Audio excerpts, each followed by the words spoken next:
Hello friends स्टाम কৰি আছে ইমৰান বগা চেনেললৈ আপোনালোক সকলোকে স্বাগতম জনাইছো फ्रेंड्स মোৰ ঘৰত আজি আপোনালোকক এটা বস্তু দেখাম তো কি বস্তু দেখাম কি কৰিব যাই আছো তোমাৰ ভাইটিয়ে জনাব পিছফালে আলু পিয়াজ হাত দাঙি কি আছে ন আলু পিয়াজ আৰু বাহুবলি পিছফালে আছে আমাৰ বাহুবলি ভাইটি তুমি কৈ দিয়া কি কৰা হ'ব আজি সালফি ষ্টিক ডাল না লাগে তেতিয়া কোৱা পাৰিম হেল্ল' फ्रेंड्स এটো ঘৰত বলা আজি মৌ পাৰিব মৌ মানে কি মিঠা মিঠা মৌজি আছে মৌ এই মৌ খাওয়া মানে খাওয়া মৌটো পাৰিব বলা না পাৰিব নে কি মানে কি সাবচিকন কৰিম আজি সাবচিকন কৰিবি মানে সাবচিকন কৰিব লগতে মানুহ এটা আহিব আজি কেনেকৈ সাবচিকন কৰে আপোনালোকক দেখাব ব্যক্তি এজন আহিব মানে আৰু আলু বেজে পিছফালে আছে আগৈ না আছে মৰমৰ আলু বেজটাৰ নাম আৰু তোৰ নাম কি বাহুবলি বাহৰুল বোলে আমি এনে বাহুবলি মাতো আৰু মৰমতে বাহৰুলক এটা কথা কওঁ বাহৰুলক বোলে ৰাতিপুৱা উঠিয়া মানে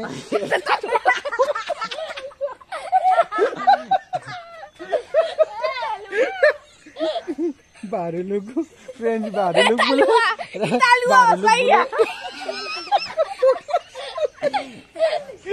বাহুবলি আলু পেজ আৰু বাহৰুলক বোলে ৰাতিপুৱা খালি পেটত দুগাই ভাত লাগে বোলে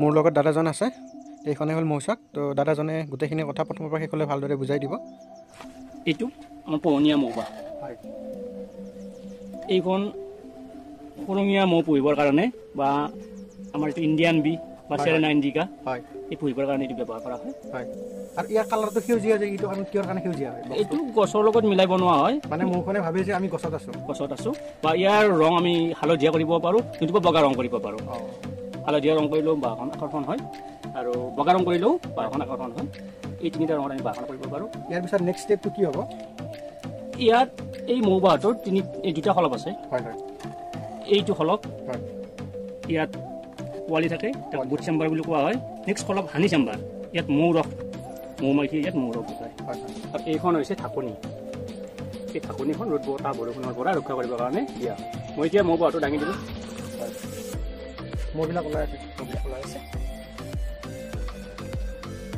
এই মৌটো বৰ্তমান ইয়াৰ কি মৌ বুলি কোৱা হয় দাদা এইটো আমাৰ খুৰঙীয়া মৌ বুলি কোৱা হয় এই মৌটো খুৰঙীয়া মৌ নামটো হ'ল খুৰঙীয়া বা ইণ্ডিয়ান বি বা ইয়াক চেৰেনা বুলিও কোৱা হয় চেৰেনা মৌমাখি চেৰেনা ইণ্ডিকা এইটো এতিয়া আমি এইখন চাফ চিকুণ মানে অপেন কৰিম দাঙি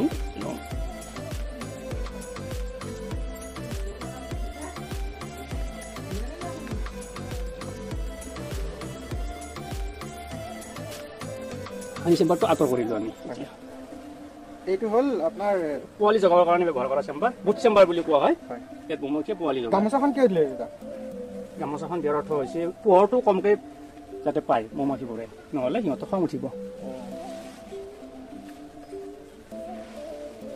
দাদা মৌমাখিৰ এই নামটো কি বুলি ক'লে এইটো হ'ল ইণ্ডিয়ান বি ইয়াৰ আয়ুসকাল কিমান ইণ্ডিয়ান বিবিলাকৰ আয়ুসকাল ইয়াৰ যিটো ৰাণী থাকে ৰাণী মৌমাখিৰ আয়ুসকাল হৈছে 3 বছৰ ৰাণী আৰু যিবিলাক মানে ধৰক মৌবিলাক অনা নিয়া কৰাটো আমি সাধাৰণতে আমি কৰ্মী মৌ বুলি কওঁ কৰ্মী মৌটোৰ আয়ুসকাল কিমান কৰ্মী মৌ এনেই 3 মাহ আয়ুসকাল কিন্তু পিছত কি মানে তাৰ আয়ুসকাল 3 মাহ মৰি যায় কিন্তু যেতিয়া হেৰি হ'ব ছিজন আহিব এইটো আপোনাৰ কি হয় এইখন চাক বুলি কয়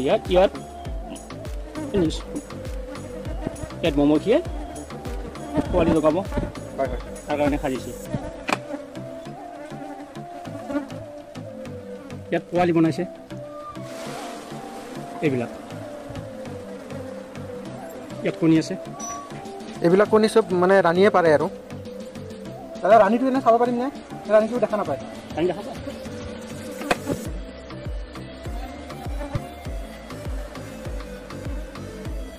গাইছ হাতে ভৰি চবতে মুখতে চবতে মৌমাখি লৰচৰ কৰিব পৰা নাই মৌমাখি ৰখোৱা এটা ছিজন থাকে বৰ্তমান ছিজনটো আহি আছে মৌটো বেছিকৈ উৎপন্ন হ'ব যেতিয়া ধৰক খৰিয়া চৰিয়াবিলাক ফুলে বেহাৰ ফুলাৰ দিনত ইয়াৰ বেছিকৈ মানে প্ৰডাকশ্যনটো হয় বা মৌমাখিটো বেছিকৈ হয় আৰু যদি বাৰিষা মানে কি কমকৈ হয় তেতিয়া বাৰিষা কমকৈ হ'লে মানে চেনি পানী দিব লাগে গাইছ ইণ্টাৰেষ্টিং কথাটো কি হয় জানেনে এই মৌমাখিখন যোৱা বছৰ আহিছিল যোৱা বছৰ আহি কেনে আমাৰ পাকঘৰৰ ভিতৰত বাঁহ ল'লে তাৰপিছত আমি ভালকৈ তাক এখন বাঁহখন অৰ্ডাৰ কৰি আনিলোঁ এখন বাঁহৰ দাম 2500 টকা সোণাপুৰৰ পৰা আনিছিলোঁ আনি কেনে ধুনীয়াকৈ বিচনাত বনাই কেনে দিয়া হ'ল। তাৰপিছত সেই সময়ত যিটো মানে সিহঁতৰ মানে সংখ্যা আছিল সেই সংখ্যাটোৱে এইবাৰ মানে এই বছৰত বেছি বাঢ়ি গ'ল। জনসংখ্যা বাঢ়িলে মানে কি তাৰ মৌ উৎপাদনটো বেছিকৈ হয়। এইটো কলপ হ'ল আপোনাৰ ৰসৰ খলপ হানি হানি য'ত মৌটো উৎপন্ন হয়। মৌমাখিয়ে ইয়াত মৌ গোটায়, মৌবিলাক ইয়াতে মানে গোটাই। এই মৌমাখি এই মৌটো গোটাই মানে পোৱালিবিলাকক ইয়াৰ পৰা খুৱায় ইয়াৰ পৰা খুৱাই ৰাইৱাখিনি মানুহৰ কাৰণে আমাৰ কাৰণে। এইখন হৈছে হানি চেম্বাৰৰ চাক। ইয়াৰ বিধানবোৰ ডাঙৰ ডাঙৰ। আৰু এই পোৱালি যিবিলাক আছে সেইবিলাক যে অলপমান বেলেগ, ইয়াৰে হেৰিবিলাক বেলেগ আৰু তাতটো বেলেগ মানে কি ৰখাটো সিহঁতৰ বেলেগ আৰু য'ত মানে পোৱালি জন্ম দিয়ে সেইটো বেলেগ। এইটো অলপ এই ঘৰবিলাক ডাঙৰ ডাঙৰ হয় আৰু সেইটো ঘৰবিলাক সৰু ডাঙৰ ডাঙৰ। ইয়াতে মৌবিলাক গোটাই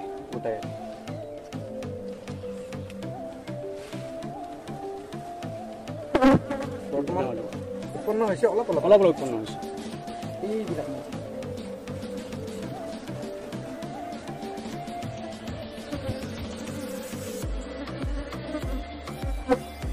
এইবিলাক অলপ উৎপন্ন হৈছে।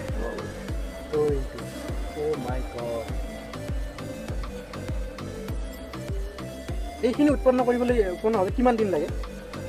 ইয়াততো ৰস উৎপন্ন কৰিবৰ কাৰণে 500 পাহ ফুলত পৰিব লাগে। 500 পাহ ফুলত পৰিলে এইটো ৰস হয়।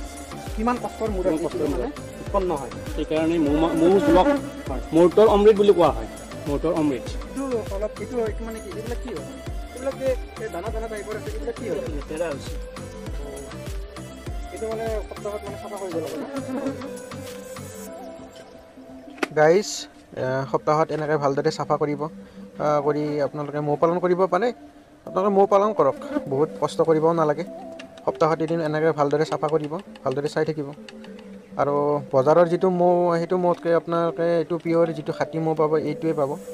আৰু মৌৰ উপকাৰিতাটো আপোনালোকে গমেই পাইছে কিমান উপকাৰী দেহৰ কাৰণে। আপোনালোকে মৌ পালন কৰক। তো ফ্ৰেণ্ডছ, ভিডিঅ'টো যদিহে ভাল লাগিছে তেনেহ'লে লাইক কৰিব, কমেণ্ট কৰিব, ছাবস্ক্ৰাইব কৰিব। তো ফ্ৰেণ্ডছ, ই বহুত কষ্ট কৰি ভিডিঅ'বিলাক বনাই থাকে, বেছি আপলোড নেদেই, মাজে মাজে এটা দুটাকৈ দি থাকে। যিয়ে নহওক কষ্ট হয় চবৰে ভিডিঅ' বনালে। অলপ লাইক আৰু কমেণ্টৰ যিটো বটন আছে সেইটো অলপ দবাই দিবা, লগতে ছাবস্ক্ৰাইবটো কৰি দিবা। আৰু বোলে ভিডিঅ' বঢ়িয়া ভিডিঅ'বিলাক দি থাকোঁ বোলে, মানে কি ফুড ব্লগিং কৰিম এইবাৰ। কৰিব মজা লাগব। একদম বহুত ধুনীয়া ধুনীয়া খাদ্যবিলাক খাই থাকিব, ভাল লাগব আৰু চাই পেলাই। গতিকে চেনেলটো অলপ ছাবস্ক্ৰাইব কৰি দিয়া তোমালোকে আপোনালোকে সকলোৱে। আৰু আজিলৈ এৰিলোঁ, বাই বাই। আকৌ এটা নতুন ভিডিঅ'ত লগ পাম নেকি? লগ পাব। আজিলৈ বাই বাই আৰু।